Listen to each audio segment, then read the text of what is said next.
Bonjour à tous les Gémeaux et merci de votre abonnement à cette chaîne. Alors voici le mois de septembre et la rentrée qui va peut-être nous offrir de belles opportunités ou qui va nous aider à conserver ce que nous aurons construit. Au mois de novembre, en début de mois, vous retrouverez votre vidéo sur vos tendances annuelles 2024 dont la sortie est prévue sur ma chaîne le mercredi 1er novembre. N'oubliez pas aussi que vous pouvez retrouver des astrovoyances quotidiennes dans l'onglet Communauté de cette chaîne. Alors, je vous remercie vraiment de votre fidélité et voyons ce que le mois de septembre vous réserve. Votre maître Mercure restera en Vierge tout le mois de septembre et il reprendra sa course directe dès le 15 à 20h22.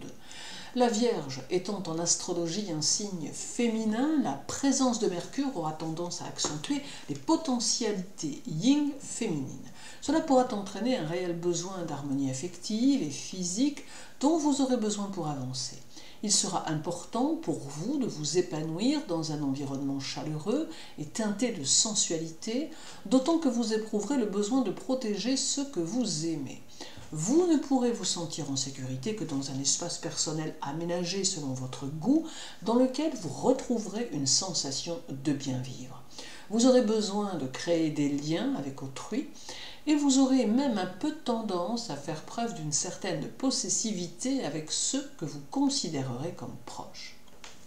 Mercure peut apporter en cours de mois des sensations et des émotions multiples qui donneront l'impression que vous ne savez quoi faire en certaines circonstances. Pourtant, vous saurez très clairement où vous en êtes et serez fortement capable d'assumer vos décisions. Il est vrai que vous chercherez à arrondir les angles, souhaitant le plus souvent faire plaisir à tout le monde, mais vous aurez aussi vite conscience que cela peut vous faire rapidement tourner en rond sans que vous ne parveniez à trouver le compromis adéquat. Le 4, Mercure, alors rétrograde, sera en trigone à Jupiter. Il amènera peut-être quelques retards dans vos affaires financières, mais vous permettra d'ouvrir votre esprit à de nouvelles réalisations dans ce domaine. Ce trigone, sous sa rétrogradation, mettra en évidence votre côté très instinctif et vous procurera plus de force et un surcroît d'énergie. C'est aussi le gage d'un changement spirituel en devenir qui sera provoqué par vos expériences personnelles, elles-mêmes provoquées par le contraste qui s'opère entre les valeurs jupitériennes et les valeurs mercuriennes. Mercure rétrograde défavorise ici vos actions trop extérieures au profit de vos actions personnelles et très intérieures, privilégiant ainsi l'introspection, la prise de recul et la réflexion sur les événements. Le 6, Mercure sera conjoint au Soleil, vous redonnant une énergie physique incontestable qui vous suivra tout au long du mois. D'autre part, cela apaisera vos tensions intérieures et diminuera votre stress, d'où une façon d'aborder votre quotidien plus sereinement. Cette conjonction met en évidence le travail et les décisions que vous avez à prendre dans ce domaine. Vous serez très logique, voire même analytique, et votre esprit sera toujours en éveil, bien que relativement prudent. Votre ambition sera présente, mais s'inscrira dans un parcours mesuré. Vous apprécierez la vie en société, dans laquelle vous serez très à l'aise. Cet aspect favorisera votre réussite sociale, même si celle-ci s'avère parfois en dents de scie. Néanmoins, vous saurez prendre les bonnes décisions et poser les jalons qu'il faut pour faire avancer les choses.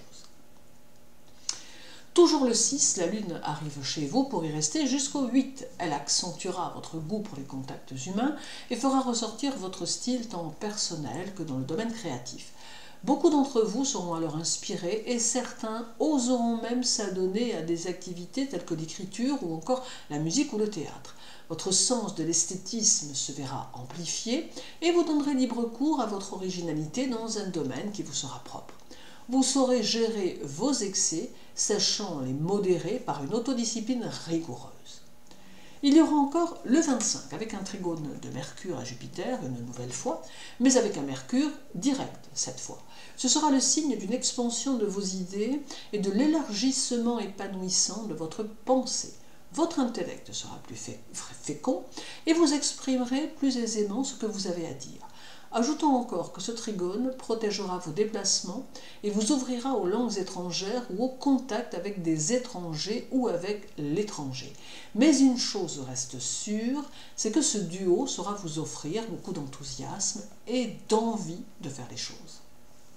Alors terminons avec le 30 et un trigone de Mercure à Uranus qui offre de toutes nouvelles perspectives à votre intellect et par le fait à votre vie. C'est aussi la possibilité d'exprimer qui vous êtes dans de multiples domaines, dont le commerce, les langues étrangères, les écrits, l'expression corporelle ou manuelle et même les déplacements. Ce peut être le début d'études très enrichissantes par les ouvertures qu'elles apportent ou des déplacements avantageux par les contacts qu'ils procurent. En somme, il fait de vous un créateur dans un domaine ou dans plusieurs, et cela par n'importe quel moyen que vous aurez choisi. En somme, ce mois de septembre semble s'annoncer plutôt prometteur et il saura vous aider à prendre décisions et initiatives opportunes pour favoriser votre évolution. L'accent sera mis sur le travail et il vous appartiendra de faire en sorte que celui-ci vous offre ce dont vous avez envie par vos actions et vos résolutions. De quoi, au final, vous préparer à une sympathique fin d'année. Je vous souhaite une belle rentrée de septembre, les Gémeaux, et prenez bien soin de vous.